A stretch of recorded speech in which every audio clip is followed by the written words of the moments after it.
Hi there, I'm just going to be doing another talk. And this talk is going to be about meditation, as you can tell from the picture. And it's going to be into relation into what I've been what I was talking about earlier today when I was talking about Mdma. And what I was really getting at is that in meditation, when you're becoming, when you're doing a lot more meditation or a lot of meditation, you start to tap into energies, feelings that, are like sort of like MDMA-ish. But what you're doing is you're going beyond the MDMA, you're tapping into different frequencies. That's how some there's people that talk about that you can access DMT energy, and it's through meditation. Excuse me. But yeah, that is what is achievable when you start. All you're doing is you're opening up. In meditation, you're basically opening your psyche up. This is the same thing that happens when someone takes drugs. If someone was to take MDMA or something on that level, or any drug really, what's the drug actually doing? The drug's basically putting you in a meditative state that is very, very open. And then what will happen sometimes is people will start to get momentum energetically, but it's actually you that's creating all the different energies. The drug just gives you almost like gives you a suggestion. That's what the drug basically does. It just gives you a suggestion, but normally you wouldn't be open to this kind of suggestion. Bit hypnotic. That's the kind of effect that drugs have, but you can achieve this same feeling or feelings, or even because there's infinite ways that you can feel. There's one MDMA feeling, but you can go infinitely beyond it. And when you start to mess around with this, you start to realize that there are infinite ways you can feel, and infinite types of MDMA feelings or similar kind of energies to that. And it's all about just opening yourself up to it. And how you open yourself up to it, it starts by looking within and meditating.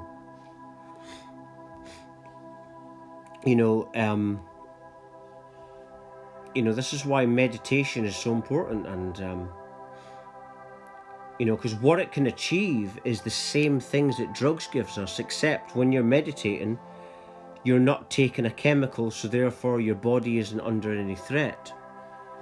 You see, when you take a drug, the downside of drugs for me was always the fact that if you take a drug, it might not agree with you.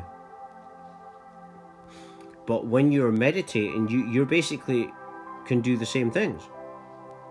You can do that. You can do the same things that you would do on drugs, except it's better for you because there's no chemicals, there's no drugs involved. And it starts by opening yourself up.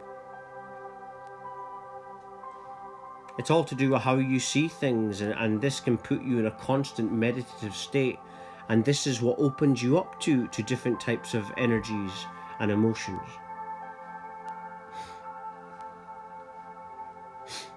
And this is it. This is something I've been thinking about pretty much all day, and I talk about this all the time. Actually, I just do it in different ways.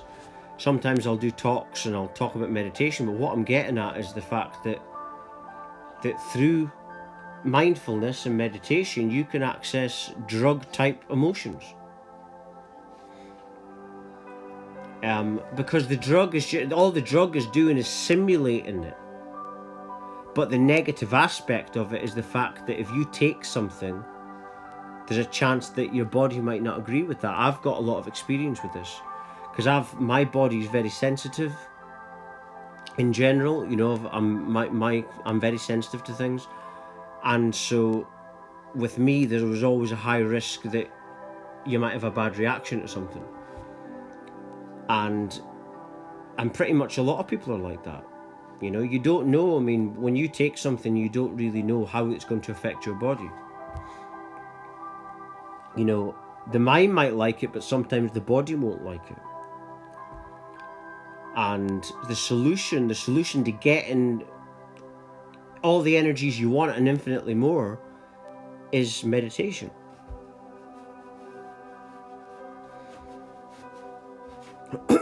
That is the answer. To start being more present, and to start realizing that you are actually all of infinity, and therefore all the energies that exist and infinitely beyond it, you can be it.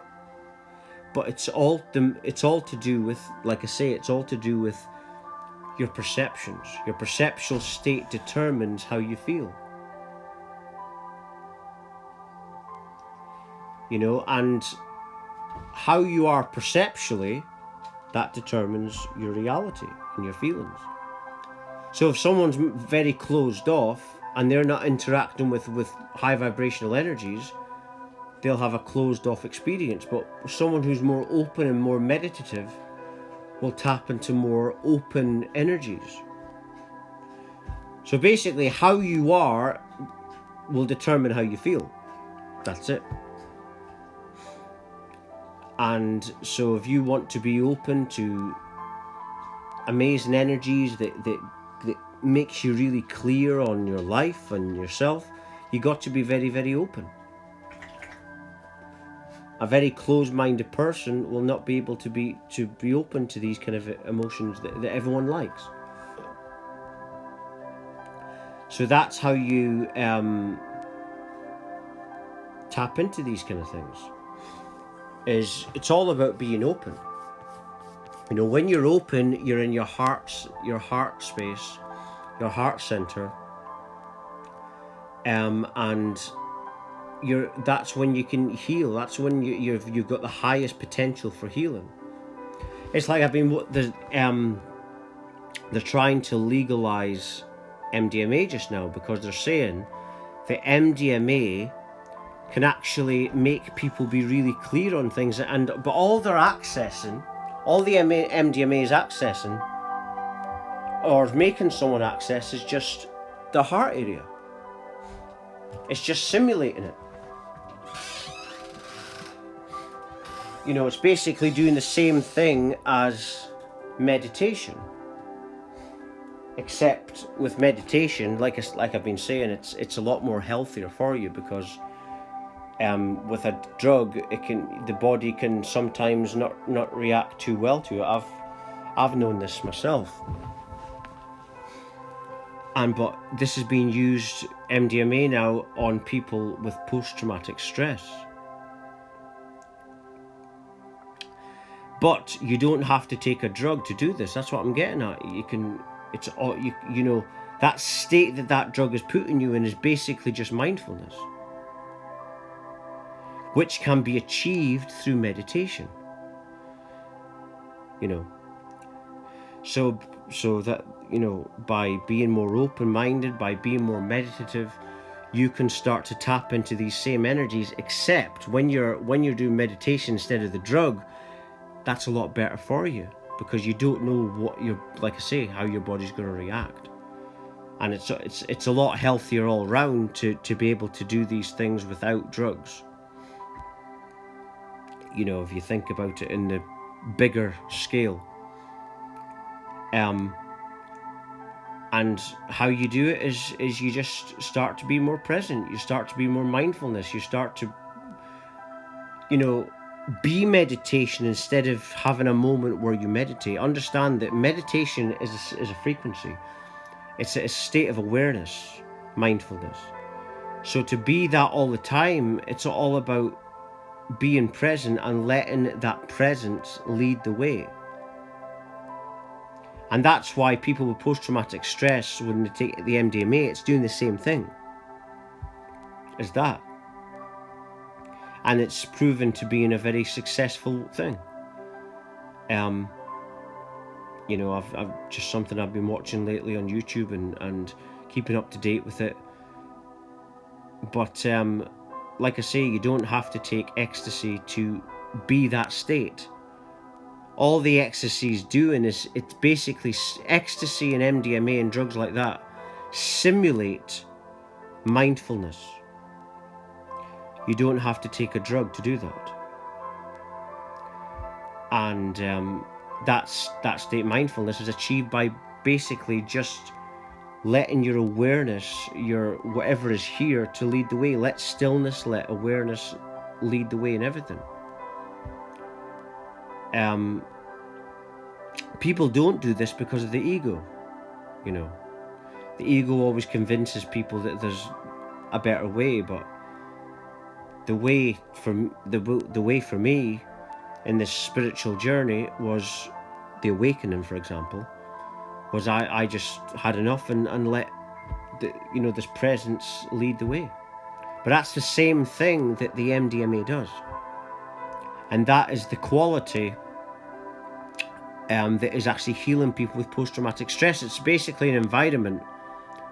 Been watching it on YouTube where they've got doctors and psychiatrists and stuff, and they give them just one tablet. And what they find is the people are then able to talk about it, because what's happened is the drug is simulating mindfulness. It's making them face their problems with sureness instead of fear. And like I say, you don't have to take ecstasy to be in this state. This is a state that is simply just, it's a state of just being present with what is. That's what that state is. That's what the MDMA state is. And you can be it by just letting go of the ego, letting go of what you think, and going by what you feel in this moment.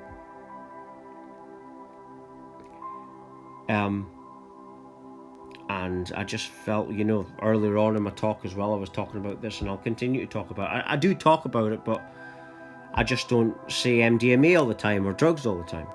But I'm saying to what I'm talking about is the same thing. People take drugs because drugs simulates mindfulness. But like I say, it's a lot more healthy to get there in this state without the drug, and it's achievable. To be mindfulness all the time. And what is mindfulness? It's just a state that is achieved through meditation, like I say. So the answer is meditation. The answer is to let stillness lead the way, to be present. And what that state is the same state that high vibe, that certain drug can give you, like drugs like MDMA. And this state is very good for you. The negative part of drugs is the chemical side of it. So that's why it's better to get to this state without drugs. And this is how you do it. This is how you get to that MDMA state without drugs. By being present, by letting your heart space lead the way. And this is mindfulness. The same state that is healing people with post-traumatic stress when they take MDMA. And that state is something that you can have right at this very moment.